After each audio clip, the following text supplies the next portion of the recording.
جب پوچھا گیا حضور یہ قربانیاں کیا ہیں، فرمایا تمہارے باپ ابراہیم کی سنت ہے، اور فرمایا کہ ان کو خوش دلی سے اللہ کی راہ میں قربان کرو۔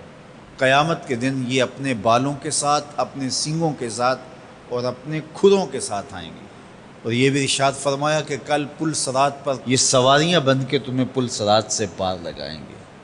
اور جب قربانی کے لیے کوئی شخص جانور خوش دلی کے ساتھ رضائے الہی کے حصول کے لیے ذبح کرتا ہے تو اس جانور کا خون زمین پر گرنے سے قبل یہ عمل قبول کر لیا جاتا ہے۔ اور یہ بات بھی ذہن میں رکھیے گا کہ ایام نہر یہ 3 دن جو خون بہانے کے ہیں، 10، 11 اور 12 تاریخ، ان ایام میں آپ جو بھی عمل کریں، نماز پڑھیں اور دیگر صالح اعمال کریں، بہت قابل قبول ہیں اور اللہ ان کو قدر کی نگاہ سے دیکھتا ہے۔ لیکن ان ایام میں جو سب سے زیادہ اللہ کو محبوب عمل ہے وہ راہ خدا میں خون بہانا ہے، قربانی پیش کرنا ہے۔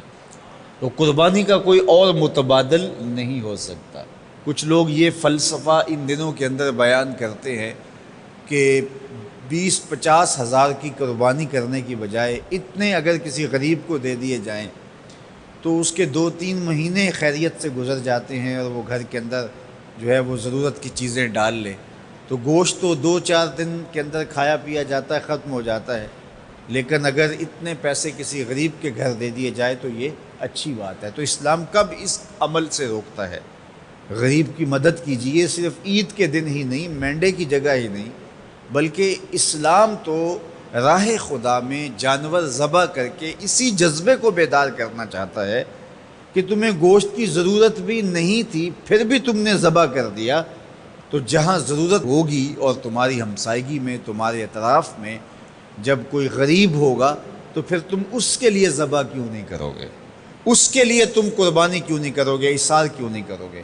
یہاں تو پھر بھی ہم گوشت خود کھا لیتے ہیں یا غرباء میں بانٹ دیتے ہیں، لیکن منا کی وادی میں جہاں لاکھوں قربانیاں پیش کی جاتی ہیں وہاں تو جانور کاٹ کے اس کو ذبح کر کے بس چھوڑ دیا، اس کے گوشت سے غرض ہی نہیں ہوتی۔ زیادہ تر حجاج ایسے ہوتے ہیں جن کو یہ بتا دیا جاتا ہے کہ تمہاری قربانی کر دی گئی ہے، اور وہ فون کال کے انتظار میں یا حکومت وقت کی جانب سے دیے گئے وقت کے بعد حلق کروا دیتے ہیں۔ تو انہوں نے نہ اپنا جانور دیکھا ہوتا ہے، نہ اس کو ذبح ہوتے دیکھتے ہیں، تو صرف انہیں ٹائم بتلا دیا جاتا ہے یا ان کو کال کر دی جاتی ہے تو یہ ان کے لیے کافی ہوتا ہے۔ تو وہاں تو گوشت کھانا بھی مقصود نہیں، تو صرف اللہ کی رضا کے لیے جانور ذبح کرنا۔ تو جب رضائے الہی کے لیے جانور ذبح کرنے کا جذبہ پیدا کر کے تمہیں راہ خدا میں خرچ کرنے کی ترغیب دی جاتی ہے تو پھر تم پورا سال خرچ کرو گے، تمہارے لیے کوئی مشکل اور کوئی مشقت نہیں ہوگی۔ لیکن اگر تم جو ہے وہ اس جذبہ خیر سے نور حاصل نہیں کرو گے تو پھر تمہیں یہ دولت نصیب نہیں ہوگی۔ تو سب سے افضل عمل ان 3 ایام کے اندر جو بتایا گیا وہ یہی ہے کہ راہ خدا کے اندر خون بہانا ہے۔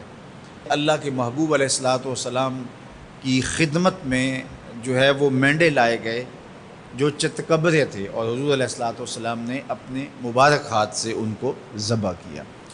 تو عید قرباں یہ ایثار کی عید ہے، یہ قربانی کی عید ہے، اور اسلام ہمیں قربانی سکھاتا ہے۔ اسلام لمحہ لمحہ قربانی ہے، ایک ایک ساعت اسلام قربانی کا نام ہے، اور ہمیں درس زندگی یہی دیا جاتا ہے کہ ہم قربانی سے اپنی زندگی کو عبادت کریں۔